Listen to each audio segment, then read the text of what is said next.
everyone, happy new year. It's 2023 and with that means that 2022 is over, obviously, and with that means that is a whole year of reading done and dusted.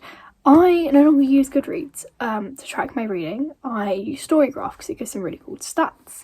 I did do a video like this exactly a year ago nearly, so if you want to see that, I'll put a link in the description. And I just thought we'd go through my stats this year for storygraph and see if anything's changed and just see what my reading was like in 2022. So I apparently, like I didn't know, I read 73 books this year, and that was a total of 25,744 pages.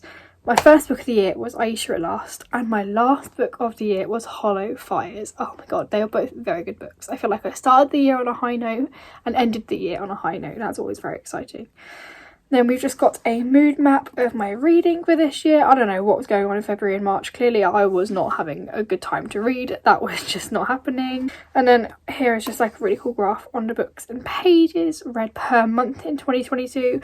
Wow, February really did take a downward spiral. What the hell did I read in June that made the books read go so high but the pages read go so low? Because I read 1,779 pages but I read 9 books. I don't know what that was. Maybe it was graphic novels. And the genres I meant to spend most time with. Right, okay, so we've got YA, contemporary, fantasy, romance and LGBTQ, which I find really interesting because I don't find myself wanting to pick up YA books as much anymore as I used to. But I guess the books I pick up most are YA, tend to be the fantasy ones. That would be kind of why those two go hand in hand. I am finding myself reading a lot more contemporary and literary fiction, if that makes sense. As for romance, I am not a romance person, so I'm really surprised to see that there. 17 books of the romance genre. 17 romance books seems really quite a lot for me. And then we have got my longest book, which was A Little Life, which was 832 pages.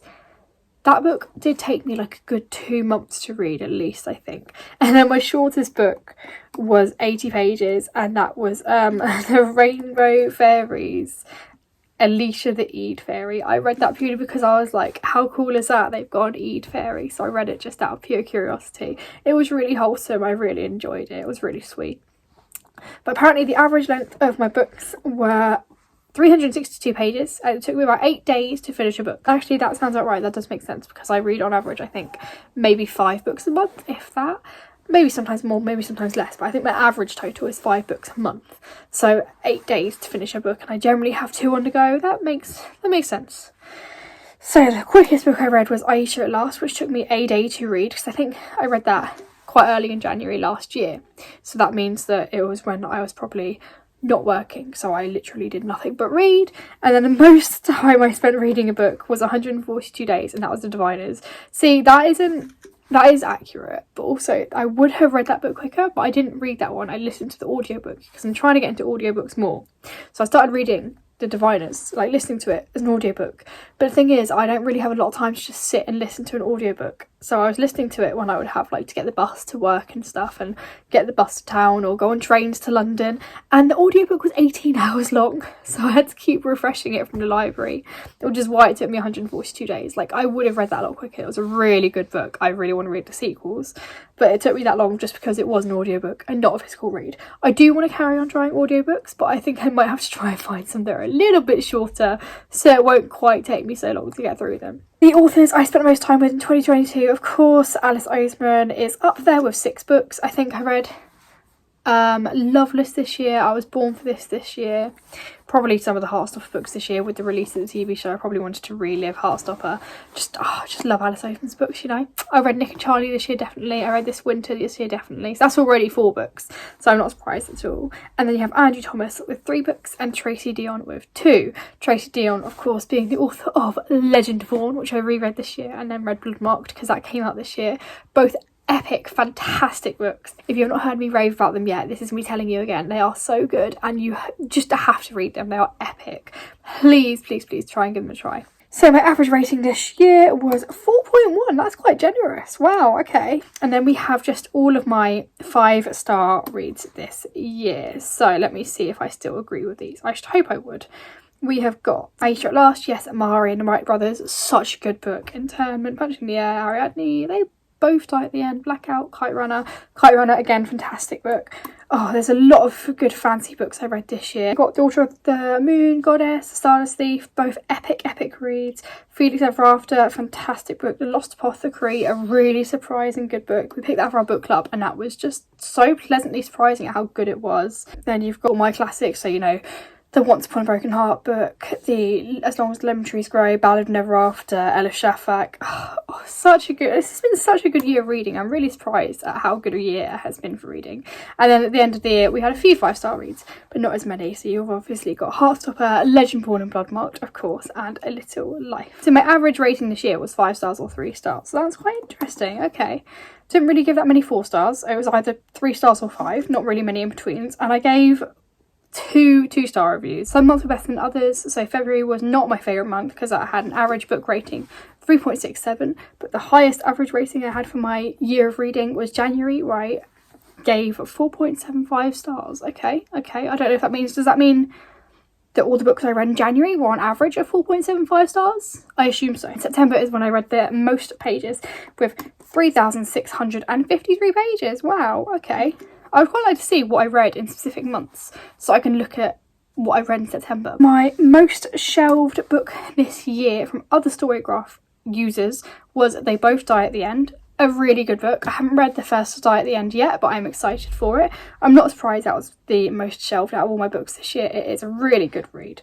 And my least shelved is a book called Misguided Thought, and that is a poetry book that someone reached out to me on Instagram and said they'd love to send me a e-arc of to read, which I said, yeah, I'd love to read that. And that was a really thought-provoking, it was a really good poetry book at handling really tricky themes. So yeah, that was my least shelved. Only 2 users have shelved that. Then my highest rated book was As Long as the Lemon Trees Grow, with an average rating of 4.65 stars, which I gave 5 stars. Oh my god, that book broke my heart. It made me sob. Such a fantastic book. I really would recommend it so much, but it is not an easy read.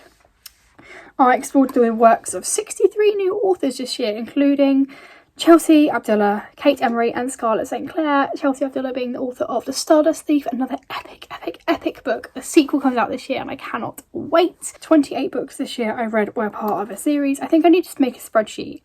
I love spreadsheet. I need to make a spreadsheet of book series I've started and actually want to finish, because there's a lot of book series I've started that I haven't finished yet. So like you've got the Scythe series, you've got the Prison Healer series. Still have not finished A Good Girl's Guide to Murder series. There's a lot of series I need to finish, so I need to make a spreadsheet to know what I've started so I know what books to read next. I revisited 6 books this year, which, considering how much I like to reread, 6 for me is not bad, so I will take that. I decided not to finish 2 of the books I picked up this year, one of which was The Shining, yes, because I forgot that when I read it the first time I was like, oh, I love this book, and then I went to read it the second time and I was like, okay, now I'm just bored, so I just didn't finish that. So that's fun. And then you've got a whole glance at all my books in 2022. Oh, Ariadne is such a good book. I love that book. These books I even forgot I read because it's been so long. So that, yeah, there is I Was Born for This. A Touch of Darkness. If you've seen my video on here talking about that, we can leave that there. So I didn't realise when I was filming earlier that my phone died when I was still filming, and I just carried on with the video and carried on talking to myself, and I just went to edit it and I was like, oh, it just stopped halfway. So that shows you how observant I am, the fact that I just was having a conversation with myself for 5 minutes and I didn't even realise. But actually the video had pretty much ended by then. As I was saying, I was looking through all the books that I read this year, which are summarised at the end of my storygraph stats, and yeah, Touch of Darkness, we're not even going to talk about that. The Island of Missing Trees, such a fantastic book. The Diviners, I loved. As Long as the Lemon Trees Grow, I loved. Light Lark, that can go in the bin. That was an awful book. The Wolf Den, so good and so underrated. The Ballad of Never After, obviously I love that book. 6 Crimson Cranes, fantastic, epic read. The Sad Ghost Club, so heartwarming, so heartwarming. Obviously Heartstopper is on there, and then you've got Legendborn, A Little Life, Bloodmarked, Cemetery Boys. Brilliant end to the year. So that was my 2022 reading stats. 2023, some reading goals I have are to actually read less books, because basically in 2021 I tried to read 100 books in a year, and I actually just got so stressed at that reading challenge that I just gave up. And then 2022, I tried to read less books to enjoy them more, but I still found myself getting stressed. So this year I want to try and really slow down, enjoy the books I'm reading, really retain them, and try and just have fun, because at the end of the day, reading shouldn't be about how many books you can fit into a month. It shouldn't be about, you know, getting stressed. It should just be enjoyable. And so I'm going to really try and enjoy more books this year. I'm also doing the storygraph read every day challenge, which is literally just to read at least one page every single day. I'm also doing the storygraph read the world challenge, which is where you read books from around the world. It does what it says on the tin, because I already try and read quite diversely, and I enjoy that. I love that. I advocate for that very strongly on my Bookstagram and on my blog and on this channel. But also what I really like about the storygraph read the world challenge this year is a lot of the countries are countries you may not necessarily think to pick up books from, or by authors who are from that country. So you've got like Argentina, Colombia, Cuba, Italy, I guess that's fairly more commonly read, I suppose, Nigeria, Norway, Pakistan, South Africa, Syria and Trinidad and Tobago. To try and read at least one book from that country, and by an author who is either from that country or has heritage from that country, an own voice essentially, not someone who's not from there, writing about that culture. So yeah, that should be very exciting. But that is the end of the video. That is all of my Storygraph 2022 stats. I hope you enjoyed it or found it interesting or somewhat enjoyable. And I guess I will see you on the channel in the near future, and we'll do this video again in a year's time and see how 2023 goes. Thank you so much for watching, and bye.